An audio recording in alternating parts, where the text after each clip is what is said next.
I can't believe you left the sunroof open I know. on a new car I know. overnight I in know. pouring rain. I was like, me when I woke up and I saw that. I was like, damn, this friggin' sucks. All right, guys. Before we get into the episode, here is the comments segment. You guys are dropping comments, and we want to go ahead and answer, react to them, answer any questions you have live together with Christian himself. Let's go through the questions. Stephen has went ahead and collected some comments. Yep. Thank you, Stephen. It's David BK. Thank you for including the timestamps. Not like Lou later, he is a view-hungry YouTuber by deleting the timestamps in the comments so that they will watch his second channel later clips. Damn, I didn't know Lou Late. That's pretty crazy that people do Yeah, that. I've seen that guy. I think after this comment, I looked at the guy and then he was right. Like Lou later is a guy who just, I don't know. Lou Later is basically the unbox therapy guy. Yeah. And he has his own podcast. Right. Say Next what you want comment? about Lou Leitner, though. Like that, the way of doing that, yeah, money hungry is fine, but it's smart. Like you can't deny that it's smart. There's no point having a clips channel where it's easy to generate views and clicks based on just short segmented topics, and that's all people want to hear about. Like you can't fault it. I agree, it's frustrating, but it's smart. And that guy has made a living off being an absolute turd and just not knowing a single thing. But a simple concept, he's made it insanely huge. Right. Next comment is from Louis J. I need more like-minded people in my circle. I find it hard to find them. Question mark.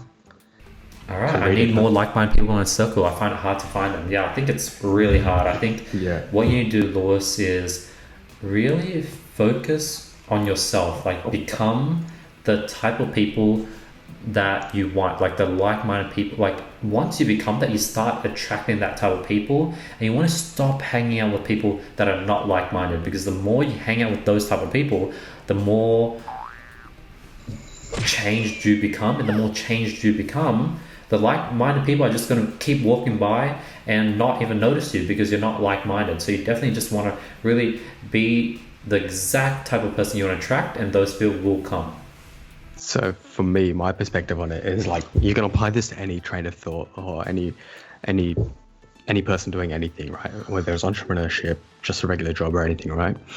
You need to be ruthless and you need to be true to yourself in the people that you hang out with, and you can't be scared to just cut. You can't be scared to cut people out. And I'm not saying like just ghost them for weeks, just like phase them out slowly, people that you know that don't have a positive impact on your life, that you know that.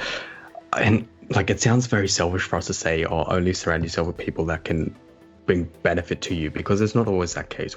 Like Andy and I, we're just good friends, right? We don't have a mutual benefit relationship where I benefit his business anyway, right? But we're just like-minded people where we're just like-minded. It's just hard to explain, right? But at the same time, yeah, don't be afraid to cut people out.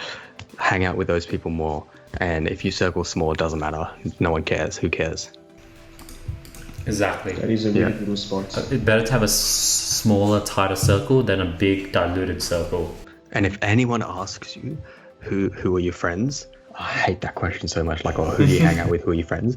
Just say, yeah, no, just keep to myself, or got my friends, it doesn't matter. Or just that shouldn't even be a question. I hate that question.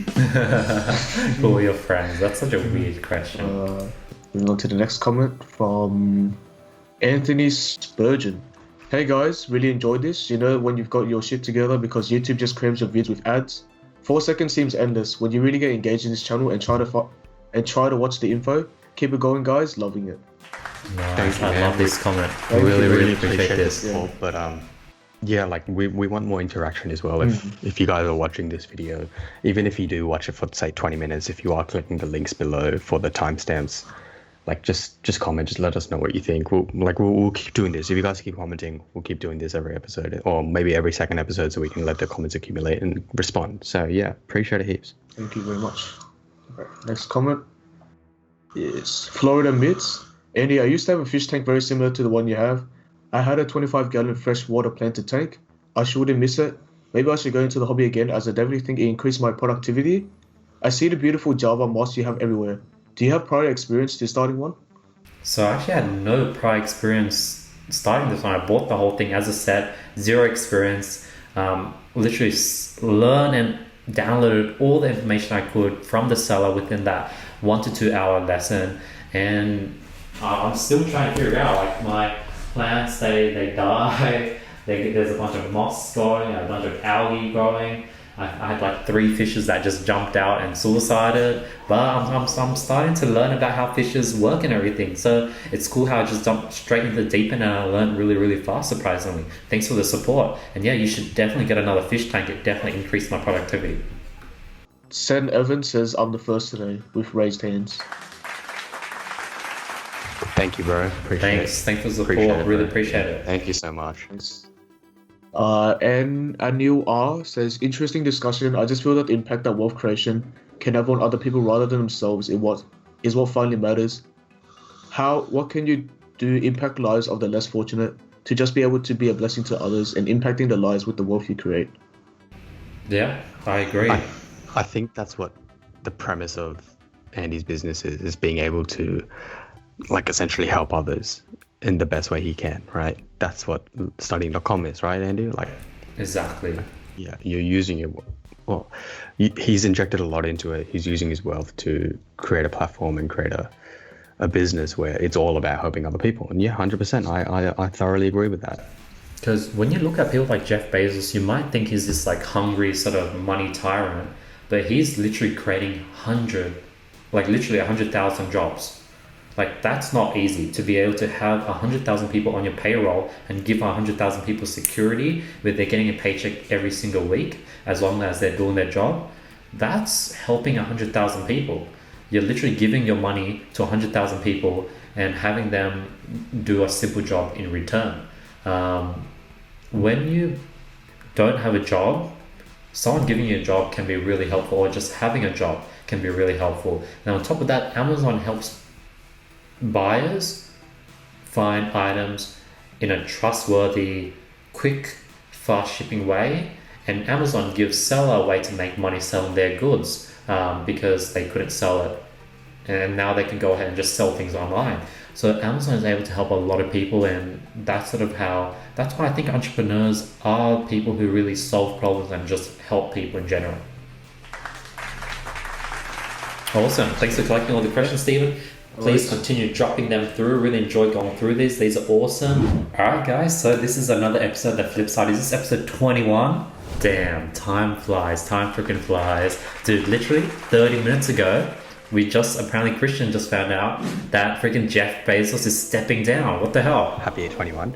But yes, as of 30 minutes ago, Jeff Bezos has announced that he's stepping down as the CEO of Amazon, which is, well, I mean, he's still going to be, so it says here that he's still going to be the executive chair of the Amazon board. So he's still going to be working with the company and, part of the company's board, right? So he'll still have a large percentage of, not ownership, but control, in the sense that he can vote on decisions that he doesn't like, etc. Right? So he still has some ownership interest in it. However, he says that he wants to move down because he found it a consuming responsibility, but now he also wants to focus on the other initiatives that he has going on at the moment. So he's got the Day One Fund, the Bezos Earth Fund, Blue Origin, the Washington Post. I didn't even know that he owned Washington Post. And he says that by taking a step down, he'll be able to focus on a more strategic role for Amazon, being that focus on different projects that they could have, or different products, or different steps that they could go into. So, damn, 30 years and CEO, founder of Amazon, stepping down as CEO, that's something. That's pretty crazy. Yeah, I think that makes sense, because like he needs to get to a point where Amazon doesn't require him and he can sort of automate it with another head. I'm really curious to see who he's going to hire as the CEO. That's going to be super duper interesting. And then, yeah, he's just going to shift his focus onto these other things that are just as important. And eventually, after he spends like another 30 years into Blue Origin, he's going to get a chairman for that. And that's sort of what Elon Musk is sort of going down, I think. He wants to find a chairman, a CEO for Tesla, and all these companies that he helps build up. So it sort of makes sense, but I'm like, damn, like, I wasn't expecting that. Yeah, 100%. And you're 100% right. That's exactly what Elon Musk is eventually going to do. He'll like take this company up, like take it by the horns, guide it to where it is today, and eventually just take a step back, let someone else take the CEO position, and then just focus on the other initiatives and other projects that he has going on. I mean, it says here they do have a potential successor. I'm just trying to see who. I'm not too sure who, but I think it is the person that was essentially looking after Amazon Web Services, which in itself is a behemoth as well. Like that was Amazon Web Services. That's gonna take over. I reckon that's gonna 100% take over. That's insane. Like what they have the capacity to take over as well. So that's huge in itself, Amazon Web Services. But yeah, I think they do have someone taken over. But it'll be interesting to see. I think now that I think when you think of Amazon, then Jeff Bezos was very synonymous with Amazon, right? And with everything going around with him becoming the richest person in the world and everyone getting frustrated and angry saying that, oh, he shouldn't be here or he shouldn't be the richest or it's just frustrating. Everyone just keeps contributing to Amazon's wealth and his wealth subsequently. Him stepping down is also kind of a strategic role, I think. And then like let the focus be on Amazon as opposed to him being the head of Amazon because now it's no longer as synonymous. You know what I mean? I think it's a smart move. It's a smart move. Makes sense. And then you never want to sort of tie yourself to the product. Because something I learned is like with my sort of education company, beforehand it was AndyMy.org, AndyMy Consulting, Learn Ecom, but everything was around me. Like if I disappeared, then I couldn't sell my product. So that's sort of why I'm really doubling down. And that's why I put in the effort to acquire Studying.com so I could really detach AndyMy from Studying.com, and Studying.com can be its own thing. Obviously, I'm going to be known as the founder, but I could keep growing it to a point where if I leave, it can do its own thing just like Nike. But the founder of Nike probably was seen as like the Jeff Bezos and Amazon, and people probably were shocked when he went ahead and left. But after he died, now Nike stands strong on its own. You need to be able to cultivate and create a brand and shape it in such a way where it can have its own image separate from its founder, right? And that's exactly what Amazon. We'll title this Andy My the New Jeff Bezos just for the clip. But yeah, that's exactly. I think slowly you realize it as well. You're like, I can't keep focusing this company that I have around myself, even though you developed and cultivated your following and your channel on yourself, which is fine. That you need to do that, and then slowly gain more traction. Slowly realize, okay, yeah, need to drift away from the personal brand. Keep it. The personal brand will always be on YouTube, like regardless of what happens, right? But the company itself, yeah, you're right. You need to shift it. It always needs to adapt, evolve or be extinct, right? Evolve or be extinct. That's the one thing that everyone needs. Well, I live by.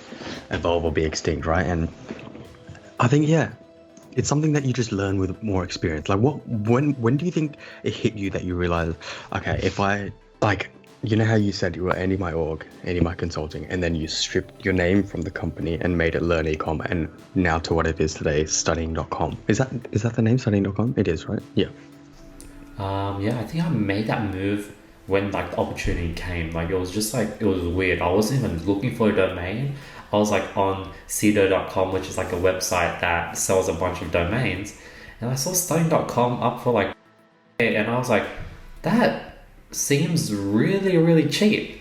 And then like I did that 48 hours, I did a bunch of research. I tried to negotiate.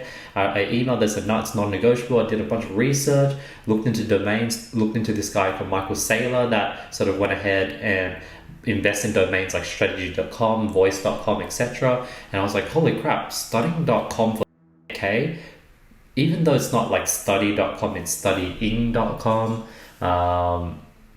It's a steal. And then I went ahead and copped it for K USD, which is an Australian. And like it was like really coincidental, and it came out to be like a really good move. Like it's worth way more. People are willing to buy it for way more as of right now than when I bought it. But it was weird how that just came left wing, and I wasn't even looking, I wasn't even expecting it. I was ready to just sit on Learn-Ecom for a while. I knew I needed to eventually upgrade, but that opportunity just came out of nowhere, strangely.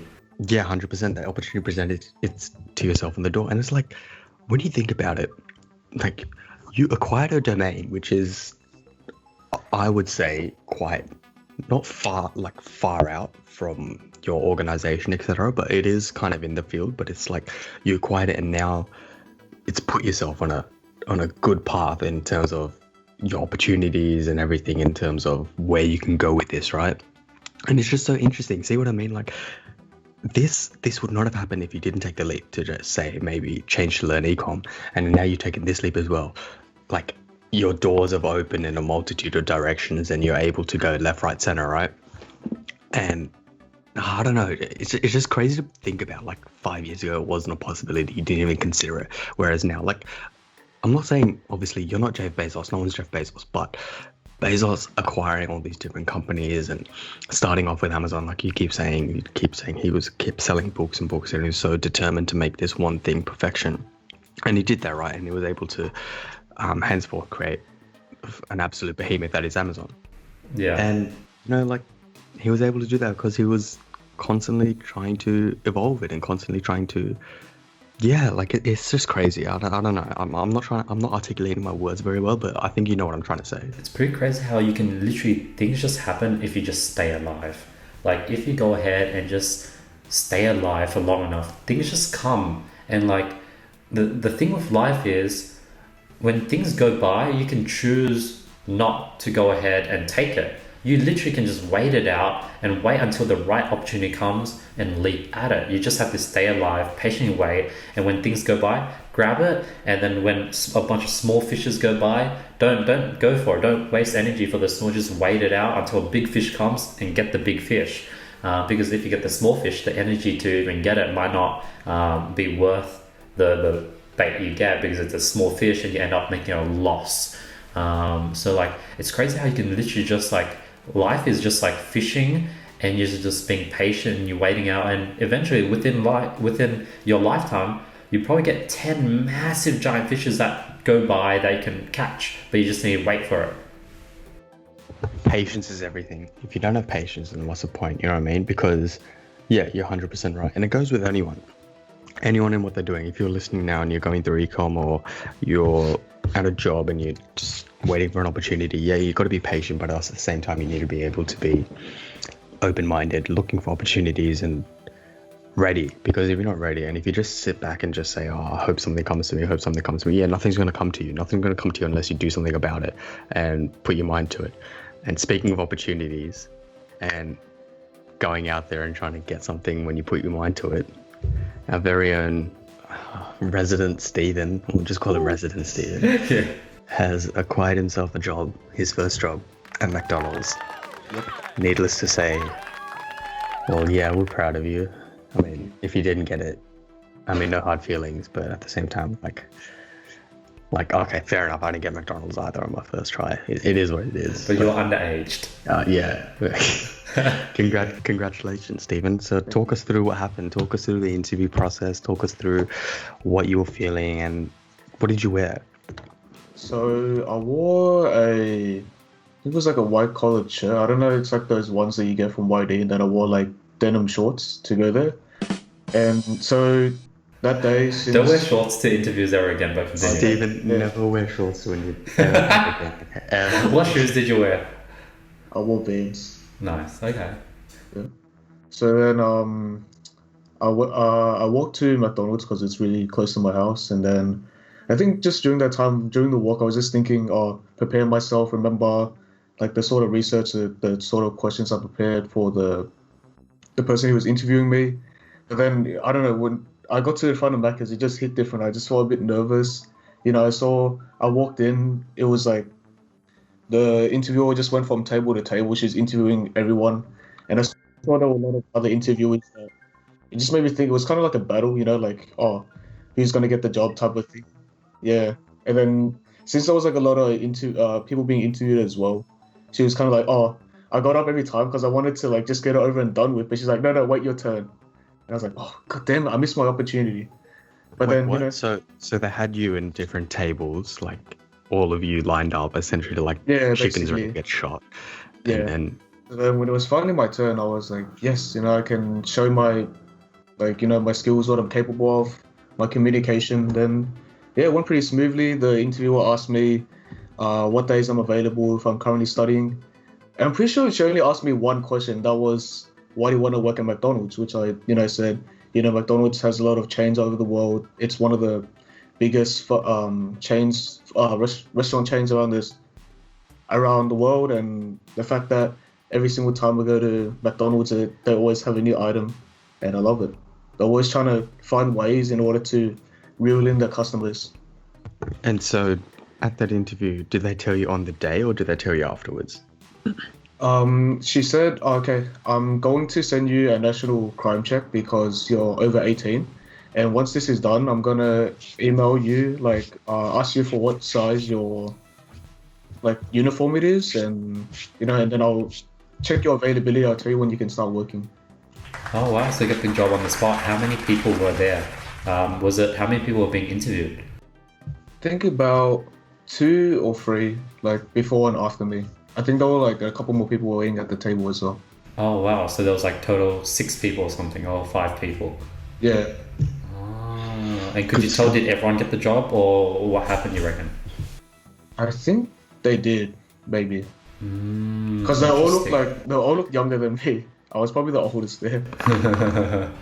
That is definitely, you were 100% the oldest. I didn't even, you're 100% the oldest. But, so now that you have this, right? Yep. You kind of know that you're going straight into the lion's den. It's fast food. It's not going to be fun. It's going to be gritty. It's going to be dirty. It's going to be filthy. You're going to have to clean up some crap. You're going to have to deal with busy hours. You got drive-through going on at the same time. You're going to get yelled at. People are going to yell at you for being slow. They're going to call you munted. They're going to be like, why are you so freaking slow? Customers will say the same thing as well. You can act all nice and sweet as you want, but it doesn't matter because customers at the end of the day just want one thing. They want their food on time, right? So how would you deal with pressure in situations When's like your first shift, Stephen? Yeah, when's your first shift? I don't know yet because the check's still running. But I'll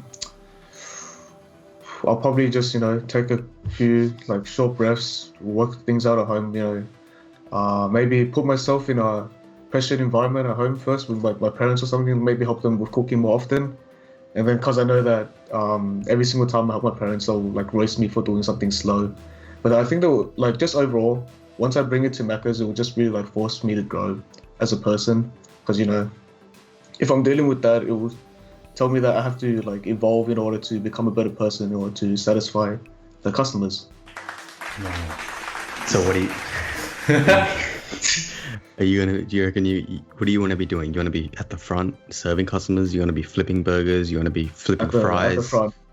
At the front, but at the front, there's not going to be many people at the front because of COVID and etc. Is this the one near yours, Andy? Just down the road, near the highway? Yes, that's the exact one. Okay, I've been there a few times. Nice. We've been there as well. We've been there as well, Andy. Yeah, we have. Okay. We'll swing by. Yeah. No, I'm going to swing by. I'm gonna watch what we have molded.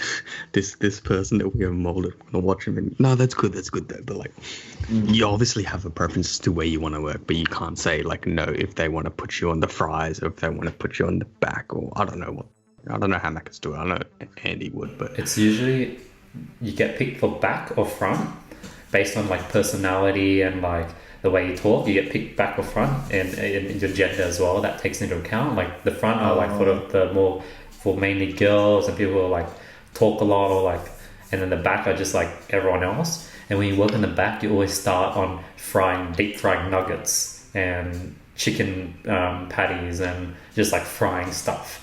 That's where you start. Then you slowly upgrade to the grill, which is basically this massive pan where you put in patties, you put in cheese, you put in onions, all of the patty. Then you go ahead and upgrade to the building station where you build all the burgers and you just throw it to the side. So I think that's the 3 stages. And then, those are the 3 stages that in the back.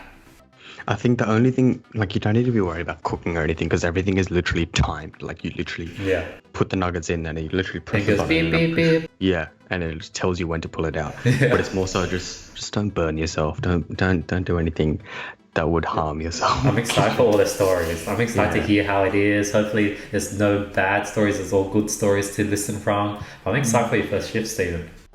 Thank you, guys. But just know that not all the people that you deal with will be good, whether it's customers or workmates alike. You will have a boss that you might not get along with, and look, there's no going around it. There's no fixing that. You can't fix it. You're just gonna have to deal with it. The only way you can fix it if you just keep doing what they tell you and just keep doing well. You know what I mean? But yeah, just survive for at least 6 months. Don't quit before 6 months. That's it. Yeah. I got this, guys. Nice. And don't smoke. Don't end up smoking. Yeah, speaking from the one cautionary tale that we know of, Andy. Whatever you do, don't smoke. Just be cool or anything. You know what I mean? Just be yourself, right? Just be yourself. But yes, that's an insight into our Stephen's first job. Wow, so proud. Feel like proud parents. 100%. I'm just excited to hear all the stories and see how everything goes.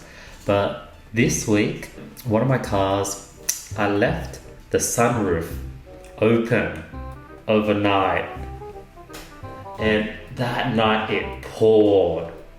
And when I woke up, water was everywhere. The back brake lights were just on and they would not turn off even though the car engine was off. And then I turned the car on, it was working, but there was a bunch of these error signals.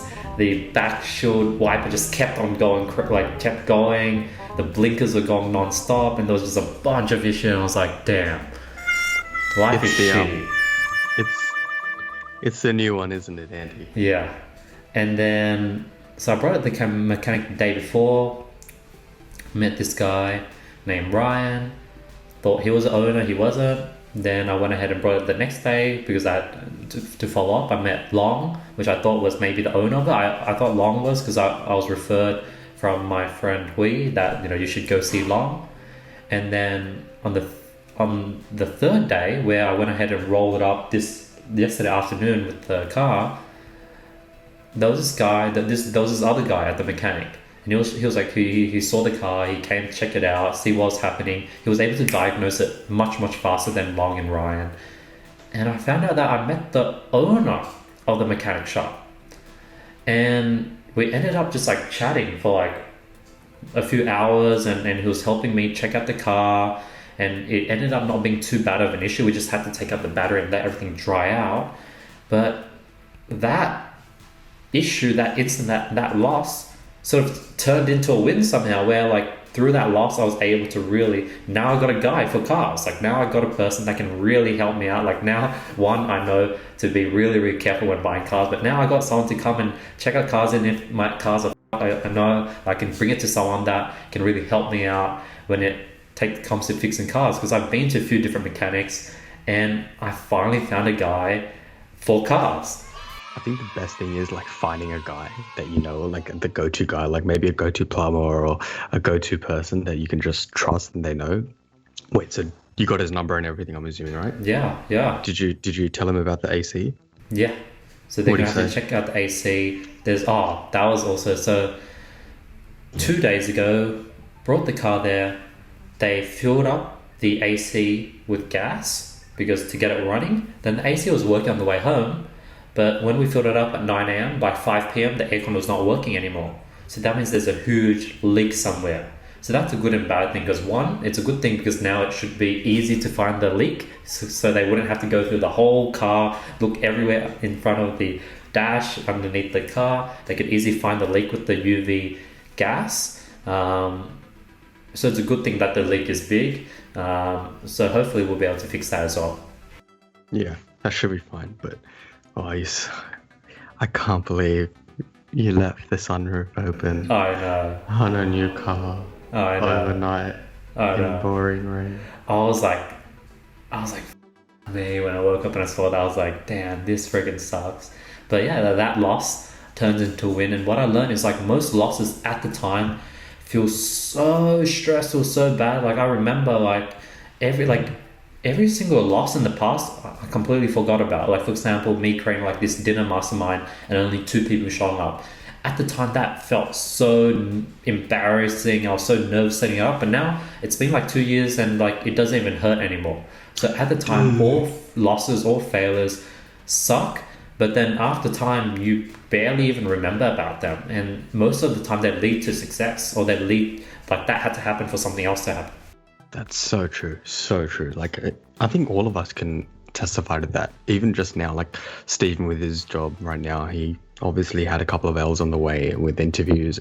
Is that correct, Stephen? That is correct. Yeah, and then myself included.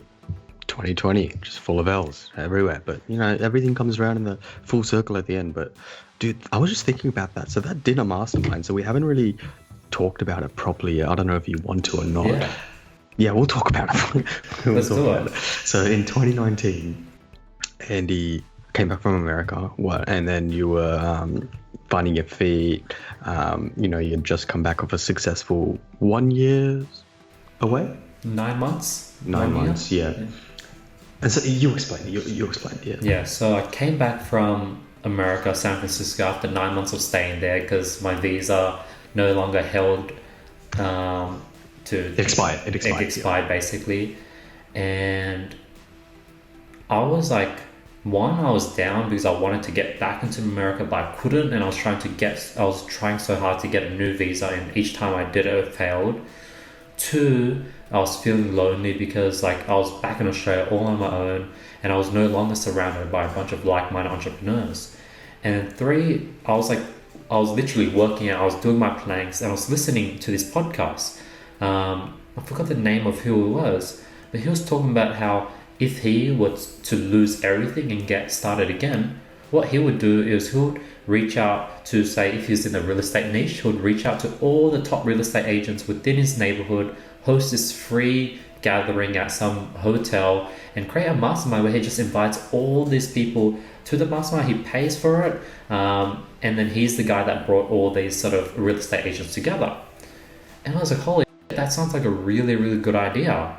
Like, I'm gonna do this. I want to do this. And I was just sort of at a point where I was just willing to try whatever I wanted. So I was like, damn, let's do this. And then surprisingly, I put research in, and then I was learning about mastermind dinners. I learned how it was a thing. I learned all the benefits of how when you put together a mastermind dinner, you're the guy that put it together. Yes, you pay for everything, but now you know this person, you know that person. You leverage different people to invite more people. And then if that person needs to get that person in contact, they'll go through you. And it's just like really beneficial. You'll meet a lot of interesting people. So I was like, holy, this is something that's really cool. Let's go ahead and do it. So I went ahead and built this sort of DM that I went ahead and just sent to every single entrepreneur in Sydney. Sent like literally 70 different entrepreneurs, had this Excel sheet, messaged 70 different entrepreneurs in Sydney. And probably out of 70, surprisingly, probably like 40 people replied. Even Nick Molar, the CEO of Afterpay, replied, which was insane. Like I have like the DM where he replied, I'm sorry, I'm busy, or I'm out of town. But he replied, which is insane. And out of the 40 that replied, probably like 20 said yes. They were down. And how I did it was I leveraged other people's names. I was like, hey, I'm inviting these type of people. Would you be interested in coming? And if they said yes, then I'll be like, this, I've invited that person. I'll just like leverage a bunch of different names. And then 20 people said yes. And then when the date came and when I was confirming it, the 20 went down to like 15. And while I was setting this up, I think I was like traveling to like Perth to get my visa done. So I was traveling and I was like on my phone doing all this texting. So I was doing this on the go, traveling Australia. And then on the day, that morning, 9 a.m, get a call. Sorry, I can't make it. 9:30, get a call. Sorry, something came on this afternoon, I can't get it. Each call was like a bullet to the heart. I was like, holy shit. And beforehand, I already locked in a private room in this restaurant. It was like a Japanese restaurant. It was like $120 per head. And I locked in a 10-person private room. So it's like already like $1,000 commitment. And then 10:30, another person calls out. Another person pulled out, and I was just stressed. And by the end of it, I think I only had maybe around 6 to 7 people left that should have came. Maybe like even like 5 to 6 people based on people who said yes. And then out of that 45, only 2 freaking people showed up. So we're in this private room and 2 people show up. I'm waiting. One of the girls, her co-founder, he was invited, but she said, oh, he's not coming. I was like, okay, I guess this is it. So meals start coming in, and it was just me and these 2 other girls, and the night ended up being actually pretty amazing. Like, just hang out with like-minded entrepreneurs. We're just able to talk, hold conversation, talk about a bunch of interesting ideas. The food was pretty nice. And it was like, I had like an amazing time, and I was able to learn a lot. It was like super fun. And then off that failure, one of the ladies, she really liked the idea of masterminds. We were talking, and she went ahead, and I was like, hey, do you want to co-host the next one with me? So we went ahead and created a second one, and this time we learned from the mistake. Rather than doing it at night, do it first time in the day, so people can't really flake on it because it's the start of the day. And we did another mastermind, and she was able to bring like people who rejected my one, but since she had more leverage, she was able to get them to come through, and I was able to bring one person that wanted to come but couldn't. So she really carried it, because she brought like 8, I brought 1 person. But for that mastermind, guess what? I got stuck in traffic, and came half an hour freaking late. Dude, it was so embarrassing walking into the breakfast brunch store, and all these freaking founders are sitting down, they're looking at me as the co-host late. I'm this young Asian kid, and everyone there's white, and I'm late, and I'm like, super sorry guys. And I just sit down, I listen, I hear what's going on, and I slowly start getting to know everyone, and it turns out all right. And then I get to know a lot of these different people, and I met like one girl who's like the CMO of TedX. And then her name was Renee, got tight with her. She went ahead and brought me to different meetings with all the things she did. I was able to see how she put together the PowerPoints for the TEDx sort of advertising. I was able to learn things from her, shadow her for a bit, and literally every loss led to like something that was better. And sort of that trail sort of ended, but I have a feeling that as of right now, I haven't sort of utilized that trail of events. But I think it might definitely come back in a later time in life. 100%. Wow, isn't that crazy? So it's been 2 years failure. So do you still talk to the first 2 people that rocked up to the first one? So one of them I did. The other one I haven't. She moved to UK. So like, gotcha. Yeah. And then she's like into personal branding now. So I'll probably reach out to her and see if she needs any help with that, and see what's up. Personal branding. Yeah, personal branding, sick. That could work out. I mean, it's an easy Skype call, easy video call, but you know what? It's a new year, Andy. It's 2021, 2019, 2020, 2021. You know what that means? Set up another one. Exactly. Just get it doing. Why not? You got more leverage now. Exactly, yeah. And then it's strange how like getting to this point with leverage, I'm lazy now. I'm like thieves. But like I get what you literally at a point where I can not like no need to leverage people's name, but I can confirm like at least like a tight mastermind with like freaking 5 to 6 heavy hitters, and like I can set that up for sure because I'm tight with at least 5 to 6 people. But back then, literally, it was crazy what I was able to pull off with like 0 connections, knowing no one, and I was able to pull in founders of different companies of like candle company, marketing company, had like some interesting cool bottle company, fitness, CMO for some gym, and it's like a bunch of different things. Isn't it crazy how like all failures eventually do lead to success? Yeah. And at that time, I remember as well, like you were so down, like the American visa got rejected, this happened, and you were like, bro, I don't know what I'm doing. And obviously you didn't know anyone, but look at that. You didn't know anyone, you come out through it stronger. But I feel like if you hosted it now, it'd be a little bit different, because I have a vague understanding of who you might invite, maybe 1 or 2 people, right? And then you invite those people, and it's like you risk yourself, like I don't know. Yeah, you know what I mean? Like, right now it's a bit hard because you're mixing everyone that you know. It's weird how it's easy to mix people that you don't know, But when you've sort of I don't know if it's like me being greedy or me being... You think you're greedy, or you think you're like, what's the word for it? I know what you're trying to say. There's a word for it where it's like you'd feel exposed. You'd feel kind of vulnerable because you put yourself in that position where they're now your close connections, and then you're essentially sharing that with someone else, and you feel like, yeah, 100%. Yeah, it's a weird, but I have a gut feeling that if I do it, surprising like results that are left wing are gonna happen. So I think I might want to, because usually whenever something seems selfless, like for example, whenever like but I guess like what the metaphor is going to use is like, for example, when you let a bunch of people copy your homework so they don't have to get detention or something.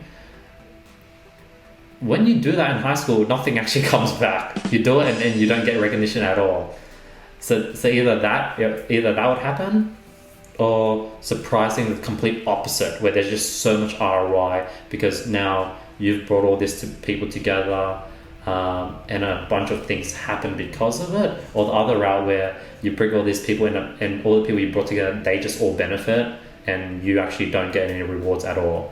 It can either go one or the other, but yeah 100%. Like a seesaw, like it could go in your favor or the other way, and it's like, it's scary to think about because you put in all the time and effort, and then it can leave you very, very vulnerable. And it's like, I don't think you're in a position where you'd want to put yourself. I don't think you're at a stage where you want to put yourself in that position at the moment with everything like slowly picking up, you know what I mean? But yeah, I get what you mean. I don't think it'd work. Yeah, because like I enjoy matchmaking, like putting pairing certain people up, like one-on-one, but like introduce this person to this person because they're really similar. But doing like a group of like 5 to 6 people all together at once, that's like, whoa. Sorry, if you move back to America, would you do the same thing? There's no need, because they're everywhere, They're just everywhere. Yeah, I think in America, like right now, since I have leverage, I wouldn't have to start from the bottom. I could just start with meeting people I already know, students, and just slowly start building myself up and just start attracting people. But when I did that, when coming back to Australia, I literally had nothing. All my businesses went to zero because I gave everything up to move to America. And that's something that literally anyone can do from scratch with nothing. So I think it's a really good start. And like, if I worked at it, like I could have gotten a freaking internship in TEDx. I probably could have gotten, I could have gotten so many jobs of like really good jobs just from setting that up and helping so many different people. But since I was just focused on my own thing, I just wanted to meet and network with people. But that definitely, like, I definitely could have gotten any job I wanted doing that. Yeah, 100%. But we learn from everything. We learn from everything that's happened, and we learn from our mistakes, and we move on. And that's where we are today, right? I've learned just from 2020 alone. I think everyone's learned from 2020 alone as to just whatever went on, bro. Whatever the happened last year. But it is what it is. We move on. And we're happy as to where we are today. That's the main thing, right? That's the main thing. I'm really practicing it is what it is. Like when things happen, like, you know how I talk about not caring? If you don't care about it, it can't hurt you. That's like super duper important. Not being able to really put too much emphasis on it. Because like, you know, life is not too bad. Like I'm trying to really, really enjoy life as it is and really see how lucky I am when bad things happen, because if not, the bad thing, you just end up spending all day thinking about it, and they just drain so much mental energy. It'd be interesting if you do a TEDx talk, It'd be interesting if you can get onto a TEDx talk, just leverage it. Yeah, that's exactly what I was I literally emailed Renee asking if she has any advice when it comes to getting on TEDx, but she hasn't gotten back to me, so I might follow up. This is like a year ago. So I might follow up and see what's up. Because there was a TEDx that was meant to be happening in Sydney last year, but because of COVID, I think they canned it. I think it was actually Macquarie Uni. But that would be interesting, because it's a good different platform. They give platform to everyone to be able to speak and speak their mind. So yeah, it could work out. Talking about talks, Clubhouse. Elon Musk was on Clubhouse the other day. Speaking of Clubhouse, there's a new app that's like sort of Stereo?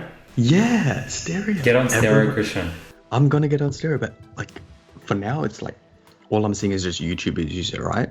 But yeah, I saw stereo and I'm like, hey, this is exactly what Andy was talking about, except it doesn't seem as exclusive as Clubhouse. Clubhouse, you need an invite only. I saw you shared it on your story. What was it, yesterday? You shared it on your story yesterday, but is it actually only on iOS? I think so for now. But yeah, continue. He was on Clubhouse. Elon Musk is on it, and the room was like maxed out at 5,000. You can only have 5,000 people in this Clubhouse, and it literally felt like a freaking club where you're just like tapping to get in. You're tapping, and you're lining up. You're like, can I get in? Can someone leave so I can get in?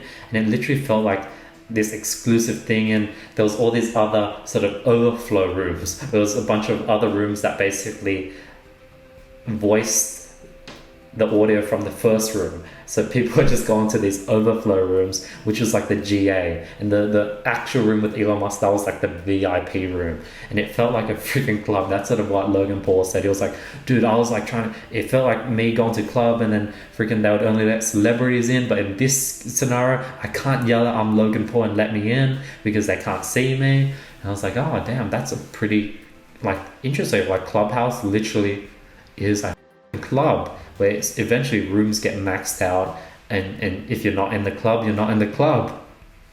That would have been insane though, like just being a part of that. So does it work in the same way as stereo? Because I only know the premise of how stereo works in the very basics, right? The fundamentals, whereby you can have a room with I think 2 people, and then they're talking, and then people send through questions via voice recording. But Clubhouse is a little bit different, right? Like you can join in the conversation and actually actively engage and participate.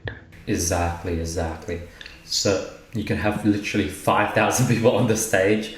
If like people usually don't do that, but imagine 5,000 people on a stage and everyone's just talking, and everyone's just talking over each other, or maybe the moderators are just muting everyone. But usually there's only like 5 people on the stage.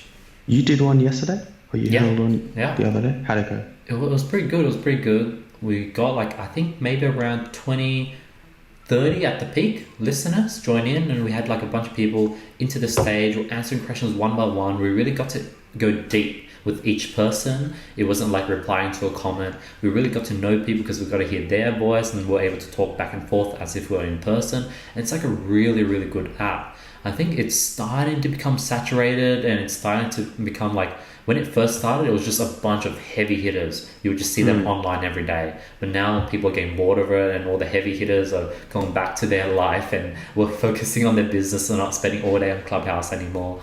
Do you want to do a stereo session once? Yeah, we should. I'm down. We should do a stereo session. We should turn one of these into stereo session and see if people organically join. Yeah, that'll be interesting to see if people do join. That's a good idea. We should, like the next week, we should just set up a stereo, us talk, and then if a question comes in, and we'll answer it. Yeah. That's a good idea. That'll be interesting. But, I'm really scared no one will come, and I'll be like, oh god. Don't worry, if no one comes, it'll just be a usual podcast episode. Yeah, because we'll be filming at the same. Oh, I literally saw 2 YouTubers do that. I saw 2 YouTubers do a stereo session, and then they still made a video out of it. So they still answered the questions, and they were still live on stereo, but they still made a video out of it at the end of it. We can do the stereo session and still film a podcast at the end of it anyway. Exactly, that's a plan, and we'll just film it. If no one comes, but we need a good topic headline. What would be a good name? It'll be like, but then we always talk about random. So maybe next week, Stephen could come up with a theme, and then we could talk about that theme for a bit, and that'll be the title for the stereo, and hopefully people join because they're interested in that theme and topic. Or it could be just like a Q&A maybe, or I don't know if a Q&A would work because it'd just be all directed at you and it wouldn't be like a free-flowing conversation. But people would need to have the stereo app, and if they don't have the stereo app, then it wouldn't work. Or it could be something like, we could do like, the title could be something about like entrepreneurship to 9 to 5. Or something like that, where people who don't know us can relate to that and join and listen to us talk. Okay, it could work, but you'd have to put up a story beforehand, being like doing a stereo session at 7 p.m. tonight. Swipe up, download the app and join, so that they have it, and then have another story after that being like, live now, swipe up and join. You know what I mean? Got it. Give them time to download the app. Give them time. Like Dude, how you for did some with reason, Clubhouse. I'm always angsty posting things on story or like Oh, chat. 100%. Like, why is it? 100%. Why is that happening? It's so weird, isn't it?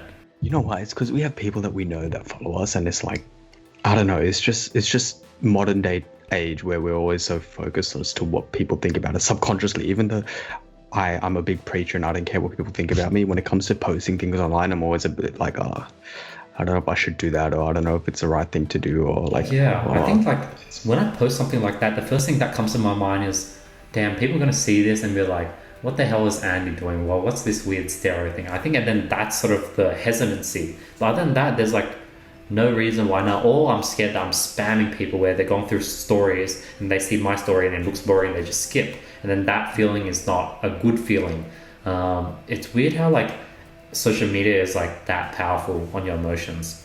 100%, and it's like, I think it's safe to say like 85. Okay, for me, maybe like personally, maybe 50% of my followers, but I don't actively like talk to them. They're not like, they're just people I know, you know what I mean? As opposed to like being friends of mine. And then for you, I'd say what, maybe 70% of people that I probably know like around 200 to 300 people out of my followers. Yeah. Sweet, yeah. So like, you know them, right? But they're not. And then you're just kind of like, for me, I don't know. I don't know how to explain it. You're right. It's crazy how social media makes you second guess yourself, even though when you're so confident in yourself to not care about what other people think, the minute that you put it in a limelight, in a public limelight, you're kind of like, oh God, damn. It's weird. But I think we've hit a good spot. All right, guys. So this is the end of episode 21. Great episode as usual. I'm enjoying the new formula, how we have the comments, and then this is like a great morning session. We usually don't have a morning session. This is the first ever morning session, and this is pretty fun.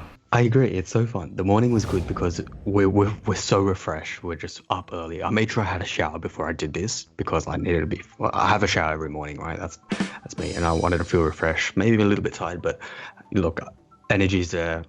I felt it. I loved it. Thank you so much for listening, guys. I love this episode. Maybe we might try some more morning episodes later. Well, don't think we will, but we'll see how we go, depending on the schedule. At least now we know that we're flexible and we can do that. Thank you guys so much. 21 weeks in, nearly half a year, man. Yeah. 26 episodes is going to be half a year. Let's push for 26. Thank you so much, guys. Really appreciate it. Peace.